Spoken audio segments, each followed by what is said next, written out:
I can't hear you. I can't hear you. Can't hear you. Of course, you Oh. can't hear me. NCCU Live. I got to say all that over again. What's up, Yeah. people? Kian Brown here, and you see Bass there. We are the EAN Eagles Alumni Network. We're here every Wednesday at 7 p.m. I'm not in my home studio, as you see. I'm at my mobile studio trying to figure it out. What's up, Bass? Oh, what's going on, Kian? What's How's going everything on? How going you today doing? with you? I'm pretty good. Another Wednesday, another highlight. I want to touch on something real quick, and I just wanted to get your opinion as well before we go into the show. Adversity. A lot of people in life, I feel like handling adversity, it's such a big factor on your growth. A lot of people they we handle it. It can be a negative way, a positive way, or we can try to handle it the best way that we can. And I feel that's the best way that you can handle adversity, the best way that you can, because you're not here to be judged, and you're just trying to progress. So I always feel like by handling adversity through life, it's going to make you a better person. It's going to make you more healthier because you'll be able to face on challenges. And every day we face a challenge. The biggest challenge we face every day is waking up. So I just wanted to touch on that real quick and get your quick opinion on that before we get into the highlight. Yeah, man. Adversity is, I think, a part of life, and I think, I'm from the church, so it's new levels, new devils, and so Uh, you're always going to have adversity in your life, and the more adversity that you face, you know that you're on the right track, because life. I mean, if you really want your goal, and if you really have these big goals and these dreams, it's not going to be easy to get there. So the harder it is to get there, you're in the right direction. You're going in the right direction. So come on, adversity. I say yes to adversity. Let's go. Let's go. all day. I need a All haircut. day. Nah, man, you all right. You just ain't got the slick back today. It's okay. You ain't Bad. got the slick. Before you tell us who we have today, because she's on. Christina's on. I see her. Oh, Christina. I see her. I see her. I see her. You let the cat out the hat. Do you know what this is? Wow, is that a BlackBerry? Look, So college. Look, with the look. scroll. This is the blueberry With the with the scroll. Oh, scroll. the scroll on the side. Yeah. I'm cleaning up my mom's house, and this is where I found my old BlackBerry from way back in the day. Man, That thing would still work good now these days. I'll be honest with you. A BlackBerry. Wow. I don't even know how to plug it in if the plug works. All right. So who we got today? Who we got today? Today we have class of '05 Christina Harris. She will be joining us very soon. Also, we got Zach Hawkins, class of '04. Y'all, come on, man. We're gonna have a great interview today. Keon, man, you're doing a wonderful job with this. I can't wait to get these two people on. Just such a motivational. I feel. There we go. How you doing, Christina? I'm great. How are you? I wasn't I'm ready. doing well. I'm doing well. Countdown. Look. Like I'm sitting working like, hey. What's up, Christina? Hello. How are y'all? How's everybody? Good. Hi, Keith. That's so long. I know. He's talking about this hair bad too. Look at him. Man, the picture that I saw, I didn't connect that it was you. So when I saw your face, I was like, oh, I know her. All right. Well, Bass is we'll get Bass. Do you have anything to say to Christina since you're here with us? Have a great interview. I'm looking forward to it. People comment below. I would definitely be interactive. So y'all take care, and I'll talk to y'all later. Peace. Okay. Christina, I know. how you been? Man, I've been great. I've been great. I think like everyone else, just trying to maintain during this pandemic and with social injustice, with everything else that's going on in the world, just keeping your mental health stable, and of course being there for your athletes and everything. So, yeah, I've been good. How have you been? Hey, I can't complain, but I won't. Okay. Because I've been to other parts of the world, and we are blessed. And Bass was talking about adversity, and it's like, look, this is an adverse situation. We're battling adversity right now, but other places in the world, Christina, is so much worse. Yeah. And so, come on, what other place do we get to? The government shut us down, and we get unemployment, and there's provisions to support us during our journey. There's checks that they send out. Like, come on, like. Mm-hmm. Anyway. I understand. I have not talked about this break. This is probably the most that I've had off since I've started my career in athletics. So you're welcome. The Lord is saying you're welcome for this break, because when the break is over, it's about to go down. It's gonna be nonstop when the break is over. So you better take it in. So look, so you study psychology, class of 05, and you're working in athletics. Tell me more. Yes, so currently my title is the Director of Recruiting Administration at the University of Georgia. So I work with the football program, and in this role, I'm over everything from the evaluation of high school transcript to the transition of all our incoming freshmen that sign with us on up to pretty much the first week of college. So all that onboarding, making sure they get settled, and of course, anything else that Coach Smart, asks me to do, or anywhere that I can help out the staff. So I've been doing, this is going into my 5th season here as a Georgia Bulldog. And so that's pretty much my role. The title definitely doesn't speak to everything that I do, but I've learned a title is a title. You usually never do exactly what your title says. So that's pretty much my role here. So I am working with football. Mm-hmm. They call that the working title. Yes, it changed. It is because the position was created. So I literally walked into a position that really nobody knew what exactly it was going to do, but it kind of just took its own identity, my identity, and just kind of create the role as you go. So that's awesome. At the end of any job I've had, it always at the last button it says, and anything your boss says to do. Exactly. Exactly. So I remember back during our matriculation, because we were there at the same time. I remember you being a cheerleader. I remember, what do I remember? Tell me your most memorable experience at NCCU. I know there's many. I know that you were an athlete, so you had a lot. But what's one of the most memorable moments? I would have to say being an All-American. I think I would have never thought that I would have came to Central and had the success that we've had as a track program, and being able to go to NCAAs and actually standing on a podium and becoming an All-American with all my track sisters. So that's probably the most memorable moment, because we were the least likely. I don't think people understand, like, we were ranked 15th going in, and to finish in the top 8 to be All-American is amazing. It's just the hard work that we put in. So I wouldn't trade those tears and workouts for anything. So that's my most memorable moment, is, and of course, pin relays and homecomings and all that as well. But just the bond that I created with the girls on the team. So now we typically say, how did you get to NCCU? How did NCCU find you? I think NCCU has found us all. How did NCCU find you? Well, through track and field, I actually been running track since I was 8, and we always had track meets on Central's campus. So even as a young girl, I would come up to Durham and participate in AU meets. And I think, and just being able to see the campus, and my uncle was from Durham. So at the time, I was accepted to 4 other universities, and UNC Charlotte came in at the last minute with the track scholarship offer. I really don't tell this story because nobody, like, why would you turn that down? But I didn't. I chose not to go to UNC Charlotte and just to stick with Central, because at the time I didn't want to run track anymore. So I've been on campus since I was little. And my mom, she loves Central. My dad loves Central. And of course, my uncle, he's from Durham. So he worked on campus. So it just felt like home. Mm-hmm. I love that. Now, so where did you stay during your matriculation on campus? What dorm? Wow. So I stayed in Eagleson, Latham, which I know is a parking lot right now. Parking. Yes, it is. And the new store. New Res. And Any Day. Yeah. I don't even know if that dorm is still operating. But it's still there. Okay. So those were my dorms that I stayed in.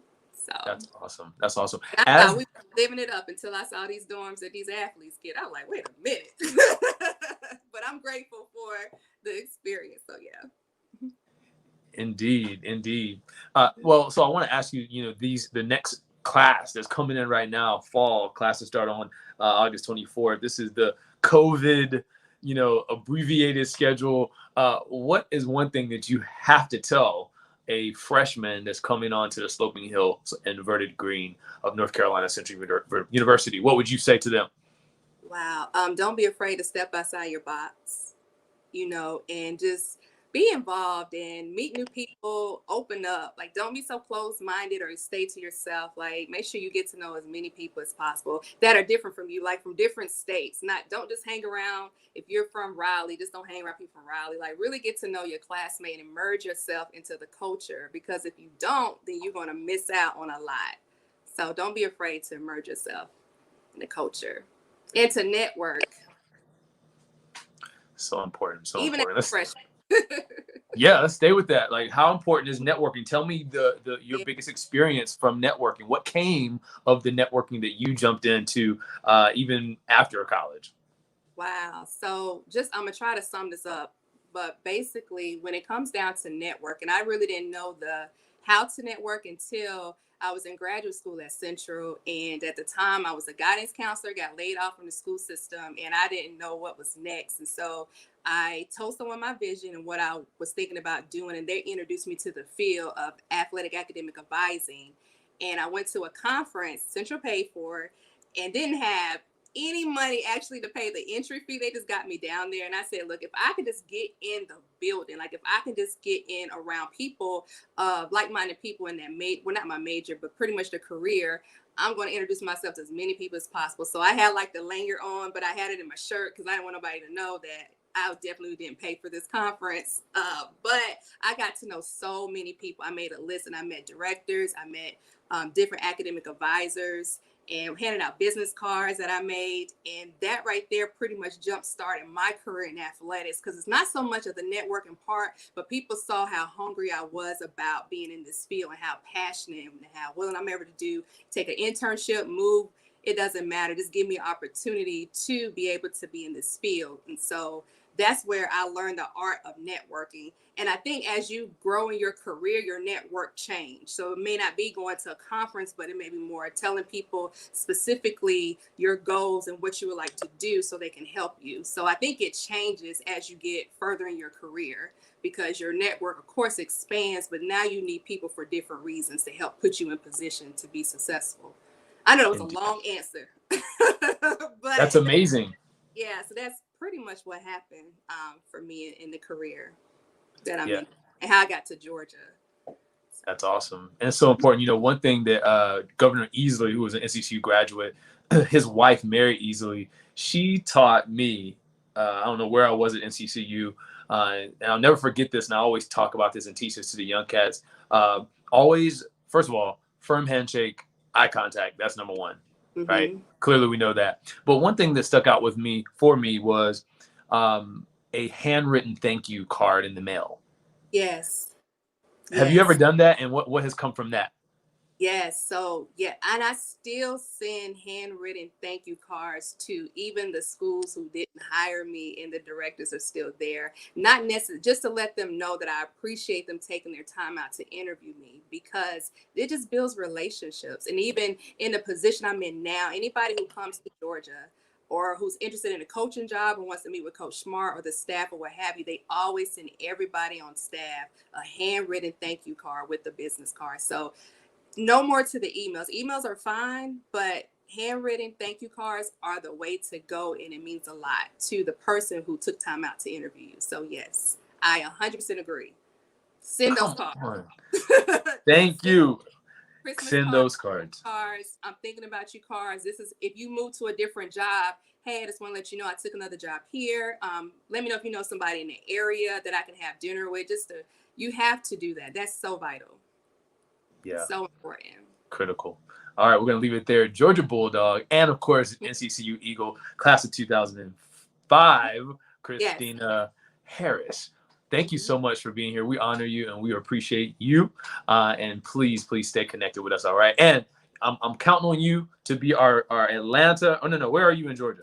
I'm in Athens. So I'm here with Dr.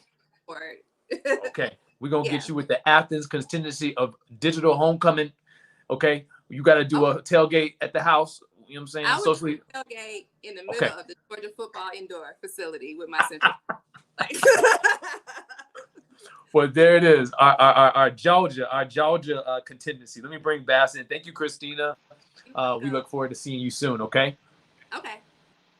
All right, that was Christina Harris from the class of 05. I remember Christina. I remember her. Bright light. Right. Bass, you're back. What's up? I think we're having some technical difficulties with can't Zach hear you. Hawkins. I said, I think. Can you hear me now? There you go. There we go. We good? Nope, I can't hear you. You We can't hear me? Bass. Hold on. Bass, where you at? Can you hear me now? Still can't hear you. Try it again. Come back in, try again. So guys, we're waiting on we got Zach coming in a moment. I think Zach Hawkins is going to jump on with us, and in a moment we're going to try to get Bass on when his sound gets together. But I want to make sure that you guys are clear about so many people are asking about the elections. Okay, I can't not talk about it because that's what I can't not talk about it. The elections are, thank you for voting, everyone. I don't know the results yet. We're going to get them soon. So I'll get back to you on that. But I wanted to speak to it because people text me like on a regular basis. So I want to be like, it's coming. It's coming. Bass is here. Let's try to get Bass in here. Bass, you there? Yes. Can you hear me? We can hear you loud and clear. All right.